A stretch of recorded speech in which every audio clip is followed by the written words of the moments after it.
It's your girl Brittany here, and welcome to Brit Positive Podcast. It feels so good to be back. Thank you guys so much for your prayers and encouraging words. I greatly appreciate it.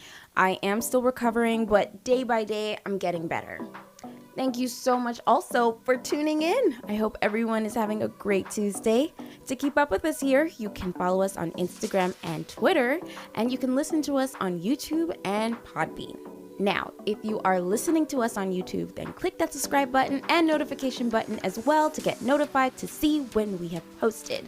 And if you're listening to us on Podbean, you can click that follow button to join the Brit Positive Fam Bam and download this podcast so you can listen to it on the go.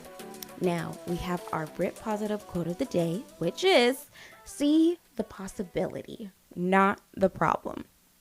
I saw this quote at work and it resonated with me. It reminded me to be mindful of what I'm focusing on and not pay attention to the problems, because I believe there's always a solution for any problems that you go through. So you guys, just focus on the solution. Our topic of the day is how to balance work life with our social life. So we are now in March. This is amazing. We've made it. We're to our third month of 2020, and it's about to be lit. I don't know if people still say that anymore, but I'll still say it, okay? It's going to be lit, you guys. March is going to be a nice time, fun time, a unique time, a learning experience time, everything. So let's keep that positive energy throughout this month, okay? Now, balancing work life with social life can be a bit challenging at times, because sometimes you get into the routine at work and you're so focused on that and just getting into that rhythm of things that it's like you kind of allow the other things that are fun and outside of work kind of just fade away.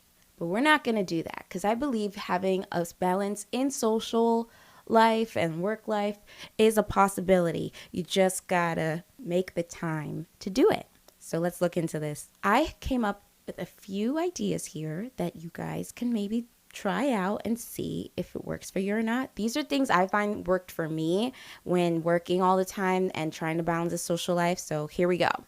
The first one is plan activities for after work or before work. Now, usually the first thing you do when you get up is you get dressed, put on your clothes, so shower, all those things, get ready for work, and you just go. You're at work, and then you're waiting for work to be over, and finally when it's over, you go home, and that's that for some. I'm not saying for everyone. And you get into that routine so much that it's like that's the only thing you really do in the days, and I believe you can really make use of that one day. So plan something in the morning or plan something after work. You don't always have to leave your plans for the weekend. Put plans during your week. So for the morning time, you can look forward to going to the gym or having early coffee with a friend or going to the library to get a book and read for half an hour or so, or go ride a bike, or a lot of "or" in this, but you know what I'm trying to say. There's so many things you can do in your morning as well as your evening to just bring a lot of excitement and different things during the day where you're not solely focusing on work. The next one is take an hour in the morning. So sometimes when getting up to go to work, you're thinking of getting to work and nothing else. Sometimes you're just getting ready and bam, you're out the door. But if you just take that one extra hour in the morning, it might involve you waking up a little bit earlier, but hear me out. It is just a time for you. Every time you take the time to do self-care, it benefits not only you, but it benefits others as well. Your attitude, your behavior, your energy is all bright and shiny just because you looked after you. You looked after your needs. So sometimes it's good to start your day listening to something encouraging, reading something encouraging, or writing stuff that's encouraging. If you journal, take that time in your journal to say, what am I thankful right now?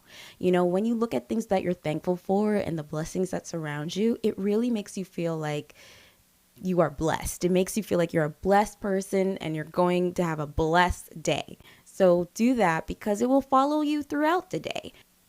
Also, whenever there may be a situation that comes up, out of your control and it could be negative, go back to what you did in the morning, the positive things you made sure to put in your brain will come back to your mind and be like, oh, I said to myself this morning to be nice, to be encouraging, believe good things are happening, or look for the positive in the situation, things like that. When you remind yourself those little reminders of what you did in the morning, it helps just to get you through the day.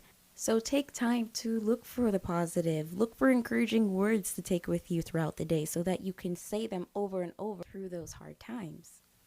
So if there's something also that may be negative that happens in your day, you just refocus your thoughts on the positive information that you heard from the beginning of your day. The next one, bring your favorite snack to work. I remember in elementary school, snack time was the best time, even lunch whenever it was pizza day. Oh, I just love that memory of it all. It just really, those were the good times. If anything, it made me forget I was in school. It made me forget I had math homework and English and science and all those things I had to do. I was just looking forward to that pizza. So things like that, making sure you bring something that is yummy and tasty for snack or lunch. It's something to help brighten your day, help you look forward to those times when you do take breaks or so on and so forth. It's really helpful, and it's just something to also lighten your mood. So bring a snack, a lunch you enjoy. It will bring some excitement in your day. The next one, form a cordial relationship with colleagues. You see these people at work every day, and just by communicating with them and becoming friends, it helps you feel comfortable in your workspace. So try that, guys. Get to know them. Ask them their name. Find out what are their likes and dislikes. Once you do that, it just helps you feel comfortable in your workspace. It helps you also know who you're working with, and you'll have these guys to speak with on times when you're on break or so to help pass the time. And you can plan activities to do with them after work. Go bowling, go see a movie, anything. It's just living life. There you go. You got your work, but you also got your social life going. So give it a try. The next one is, when taking a break, don't go on your phone. Now, hear me out. I know phones are our way of communicating with one another, but if you are at a job and they give you a break, use that time to actually take a break. Use that time to not look at your phone, but to communicate with your coworkers or to just relax. Literally use that time to relax and not use your brain, because if you're on your phone, you're using your brain. You're using that machine to keep going and going and going, and you're not really getting that break that you really need. So don't go on your phone. Take that time to eat your snack. Take that time to speak with your coworkers and get to know one another, kind of thing, Also, when taking that break without your phone, be present. Look around you. Look outside the window if your workspace has a window. Look outside. Look at the sky. Just be present and take in the moment that you're in, because every moment is special. Every day is special. And look and reflect on things as well. Reflect on the good that you had in your day so far and have that level off the bad, because yes, certain things might happen in our day that gets us upset, but once you take that time to reflect on the good, especially from the morning that it started with the whole reflecting of good things and thankfulness and things like that, it will help you get through a couple more hours that you have at work and all that stuff. It's just something that helps train you to get you through the day, each day that you have. So give that a try. The next one is, stop complaining about your job. A lot of us who work, I feel every single one of us who works has something to complain about our job. I'm not saying you're wrong in that, but in order for you to be able to balance and feel good at work while you're going out and socializing and such, try not to complain about it while you're going out with your friends. Use that time to really enjoy the time you are with your friends and the activity you're doing.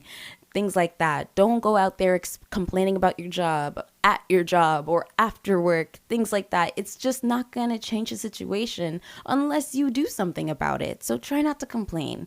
When you complain, you're just making yourself feel worse, not better. Try to go a day without it and just see the difference. Just let me, like, literally put it at the comment down below and let me know, because I'm curious. Because I feel if we just took that time to not put that energy in complaining, but also just put that same energy in looking for the good, you're gonna see much more of good than bad, right? So look at what you're learning at your job. Try to focus on those things. Encourage others to see the good in the day that they have, let alone the job that they have, because sometimes we don't know how good we have it until it's gone. So take that time to really look at the good you have right there in that moment. The last one I have: ignore the mean colleagues / supervisors. So sometimes in our workplace, you do have people who are a bit rude or not so encouraging, and you have to deal with it. But that's the best part, that you can choose to deal with it the way that suits you and benefits you. For one, try to analyze the situation first. Have you ever heard the saying, hurt people hurt people? If you see that this person at work is actually hurting, but more so taking that frustration on you and other coworkers, that's just one way where instead of reacting to being rude back or reporting them right away, maybe be their friend. Try to be their friend. Talk to them. Ask them what's wrong, what's going on. And if they are a bit closed off in that way, then that's when you just give them their space. But don't take the abuse. You let them know, hey, I don't appreciate this. You need to check yourself before you wreck yourself, kind of thing. I'm just kidding. But you know what I mean. Just speak up, okay? Don't take any abuse from anybody. Also, don't strike back. Choose the high road. Sometimes some people allow a person who's being rude to them ruin their day. Don't give them that power, okay? You have control over your emotions, and you don't have to go down to their level. If the person's continuously being rude to you and just doing whatever they can to torment you, report it. But also, before you report it, build a case. Have different moments of them doing what they did that upset you and, of course, made you feel not so good that day, and have it all there so that you have it presented to the person that you're reporting to about the colleague who's been treating you an unkind way. Because, guys, the truth is bullying does take place in the workplace, and it's just something where it shouldn't be tolerated. And I believe if you speak up and let it be known not only to the person but also to the person also that you're reporting to, something will be done and shall be done. So keep that in mind. Also, don't decide to quit a job because of a mean person, because in the next new job you're going to or so, there's going to be another mean person. So always take that time to really deal with the situation and don't back down, because I believe bullying is something that happens not only in the elementary school but in the workplace, and that can really affect a person mentally. So make sure you stick up for yourself. Tell someone, talk to somebody. There should be and there is help out there. So keep that in mind, okay? With that said, if you like what you heard, click that like button. Thank you guys for listening on this podcast. Remember to follow us on social media platforms that are in the links down below. And you can listen to this podcast on Podbean and YouTube. We will be posting every Tuesday. So let's continue to spread the positivity, guys. Thanks again. Bye.